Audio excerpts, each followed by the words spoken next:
Private car চালকের এই কেমন কাণ্ড। ফটিকছড়ির ভোজপুরে একের পর এক গাড়ি ও পথচারীকে পিষে ফেলার চেষ্টা করে বেপরোয়া গতিতে ছুটছিল একটি লাল রঙের প্রাইভেট কার।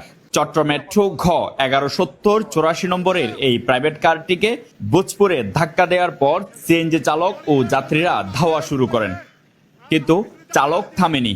ফটিকছড়ি নাজিরহাটে একের পর এক পথচারী ও গাড়িকে ধাক্কা দিয়ে চালক বাড়াতে থাকে তার পাগলাটে গতি। বারবার চেষ্টা করেও থামানো যাচ্ছিল না গাড়িটিকে। বাধ্য হয়ে ভুক্তভোগীরা জাতীয় জরুরি সেবা 999-এ কল করেন। অবশেষে হাটহাজারী মডেল থানার সহযোগিতায় বাস স্ট্যান্ড এলাকার ত্রিবেণীর সামনে স্থানীয়দের সহযোগিতায় পথ রোধ করে গাড়িটির। গতিরোধের পরও পাগলাটে চালক যখন জোরপূর্বক গাড়িটি চালিয়ে যাওয়ার চেষ্টা করে, তখন ফেটে পড়ে উপস্থিত জনতার ক্ষোভ। শুরু হয় গণপিটুনি, করা হয় ঘাতক কারটির ভাঙচুর। পরে পুলিশ এসে গাড়িটি উদ্ধার করে হাটহাজারী থানায় নিয়ে যায়।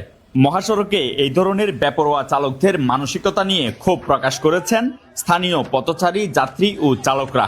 সড়কে এমন দায়িত্বহীন এবং পাগলাটে গাড়ি চালানো বন্ধে আপনাদের মতামত কি জানাতে পারেন কমেন্টে।